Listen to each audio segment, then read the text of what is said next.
మహబూబ్ నగర్లో జరుగుతున్న ప్రభుత్వ విజయోత్సవాల్లో రైతు పండుగ కోలాహలంగా సాగుతుంది. గత 2 రోజులుగా ప్రభుత్వ అధికార యంత్రాంగం పాలమూరు చేరుకుని రైతు పండుగ నిర్వహిస్తున్నారు. తొలి రోజు వ్యవసాయ శాఖ మంత్రి తుమ్మల నాగేశ్వరరావు, ఆరోగ్య మంత్రి దామోదర్ రాజనరసింహ, పర్యాటక మంత్రి జూపల్లి కృష్ణారావు కలిసి లాంఛనంగా ప్రారంభించారు.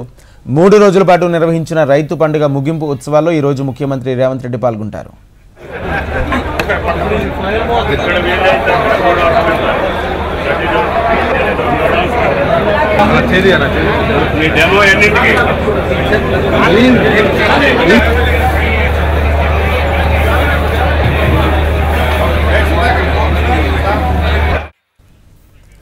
మహబూబ్ నగర్ జిల్లాలోని వివిధ ప్రాంతాలకు చెందిన రైతులు ప్రభుత్వ విజయోత్సవాలకు తరలివచ్చారు. ఇక్కడ వ్యవసాయ సాగుబడి విధానాలపై ప్రభుత్వం 117 స్టాల్స్ ఏర్పాటు చేస్తుంది.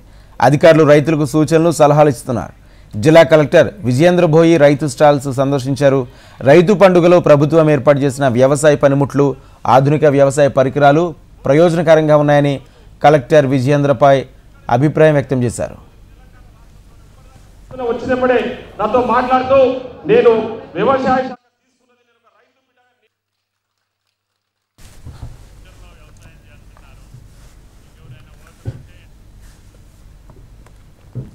రైతు పండుగల ఆధునిక వ్యవసాయ పద్ధతులపై అవగాహన, కొత్త వంగడాలు, వాణిజ్య పంటల సాగులో అధిక లాభాలు, ఆధునిక వ్యవసాయ పనిముట్లు, వాటి వినియోగం, విత్తనాల వినియోగం, ఎరువుల వినియోగంపై వ్యవసాయ నిపుణుల ద్వారా అవగాహన కల్పించారు.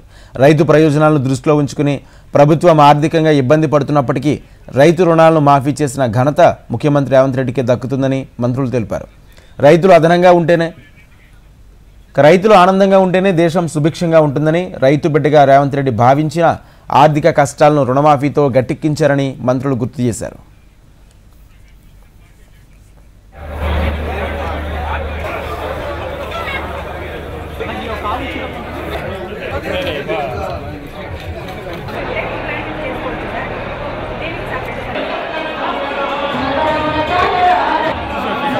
ఓట్లకు మద్దతు ధరతో పాటు మీకు బోనస్ ఇస్తామని చెప్పేసి ఈరోజు రికార్డు స్థాయిలో ఎక్కడ జరగని విధంగా ఈరోజు తెలంగాణ రాష్ట్రంలోనే ఒకటిదాకా పొద్దున వచ్చినప్పుడే నాతో మాట్లాడుతూ నేను వ్యవసాయ శాఖ తీసుకున్నది నేను ఒక రైతు బిడ్డగా.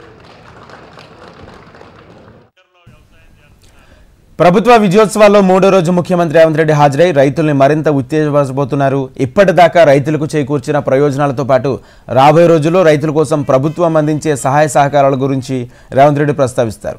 తెలంగాణలో రైతు బీమా, వరి ధాన్యం కొనుగోళ్లలో ఇబ్బందులను దూరం చేయటం, సన్నవడ్లకు క్వింటాకు 500 రూపాయలు బోనస్ రైతుల ఖాతాలోనే జమ చేయడం, కొనుగోలు చేసిన ధాన్యానికి సంబంధించిన నగదు పైసలు రైతుల ఖాతాలో వేస్తుండడం, సాంకేతిక సమస్యను అధిగమించి పెండింగ్లో ఉన్న రైతు రుణమాఫీకి సంబంధించి ప్రభుత్వం తీసుకుంటున్న చర్యలను ముఖ్యమంత్రి రేవంత్ రెడ్డి రైతులకు విన్నవించబోతున్నారు.